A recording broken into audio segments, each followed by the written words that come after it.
जय हिंद दोस्तों, स्वागत है आपका हमारे चैनल टॉक विद दुर्गेश में। दोस्तों, जो ये पांचना बांध का जो विवाद गहरा हुआ है, आज हम इसके बारे में डिटेल से चर्चा करेंगे कि पांचना बांध का जो विवाद है वो असल में इसकी वजह क्या है। आज से 25-30 साल पहले ये बांध बनाया नहीं गया था। जो हमारी गंभीर नदी है, ये पांचना बांध का जो पानी है ये गंभीर नदी में बहता था। बरसात के दिनों में क्या है कि जब इसमें पानी की मात्रा ज़्यादा हो जाती थी तो जो गंभीर नदी के किनारे पर जो गांव बसे हुए हैं उनमें बाढ़ और जो भरतपुर का इलाका है वो पानी से डूब जाता था। इसलिए सरकार ने पांचना बांध बनाने का निर्णय लिया। पांचना बांध राजस्थान का बहुत ही प्रसिद्ध बांध है, एकमात्र बांध है राजस्थान का जो मिट्टी से बनाया हुआ बांध है। साथ ही उस सरकार ने यहाँ बांध का निर्माण कर दिया।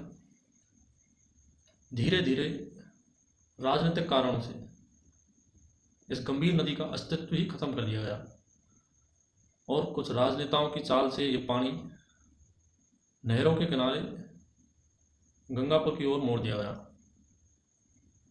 साथियों, किसानों को पानी तो चाहिए, हर किसी को पानी चाहिए, परंतु जो इस गंभीर नदी पर पहला हक जो इस गंभीर नदी का है वो उस गंभीर नदी को बिल्कुल नेगलेक्ट कर दिया गया, जिससे हमारी जैव विविधता जो केवलादेव घना पक्षी अभ्यारण्य उसमें विदेशी पर्यटक भी आते हैं उसको देखने के लिए, और विदेश से साइबेरियन सारस के लिए वो फेमस है। धीरे धीरे उन पर भी खतरा मंडराने लग गया है। साथियों, हमारी किसी से ये नहीं है कि पानी नहीं मिलना चाहिए किसानों को, पानी सबको मिलना चाहिए, पानी पर सबका हक है, परंतु पांचना बांध में पानी की पर्याप्त मात्रा तो हो जिससे सभी को पानी मिल सके। और राजनीतिक कारणों से उधर पानी मोड़ दिया गया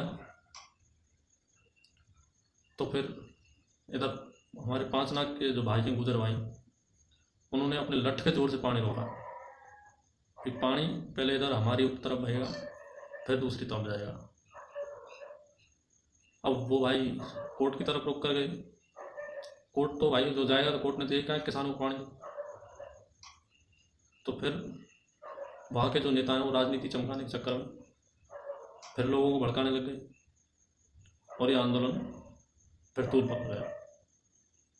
तो भाइयों, देखना ये है कि 30 तारीख को क्या निर्णय निकल के आता है। क्या 6 दिन बाद में पानी छूटेगा या इस नंदी को भी अपना अधिकार मिलेगा, ये देखने वाली बात होगी।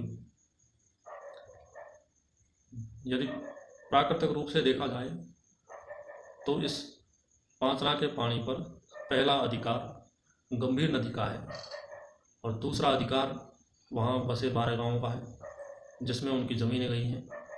यदि इनको पानी मिलता है तो पानी और जगह भेजा जाए।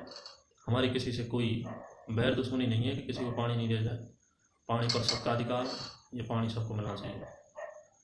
राजस्थान में वैसे भी जल की कमी है। जब जैसलमेर जैसे क्षेत्र में पानी आ सकता है जहाँ कोसों तक दूर दूर तक कोई पानी की संभावना ही नहीं, वहाँ पानी आ सकता है, तो फिर इस गंभीर नदी में पानी क्यों नहीं आ सकता। मैं सरकार से भी ये दरख्वास्त करूँगा कि जो नदियों का प्राकृतिक बहाव है उस बहाव को नहीं रोका जाए, नहीं तो आने वाले समय में इसके बहुत ही दुष्प्रभाव देखने को मिलेंगे। साथियों, मान लो कि गंभीर नदी बंद हो जाती है तो आने वाले टाइम में यदि भयंकर बरसात हुई तो पांचना का पानी कहाँ जाएगा। तो ये सोचने वाली बात है और मैं यही कहूँगा कि सरकार को दो ही पक्ष नहीं, तीसरा पक्ष ये नंदी की ढाई का भी ध्यान रखना चाहिए। और पहला अधिकार इस नंदी की ढाई का होना चाहिए। इसमें आप तो खेतों की सिंचाई की बात करते हैं, आप ये देखिए गंभीर नदी के किनारे के गांवों में पीने के लिए पानी भी नहीं है, पीने का पानी भी टैंकरों से मंगाया गया है। तो आप इस चीज़ का ध्यान रखें। पहले पेयजल की व्यवस्था तो सिंचाई की बाद में देखी जाएगी। धन्यवाद।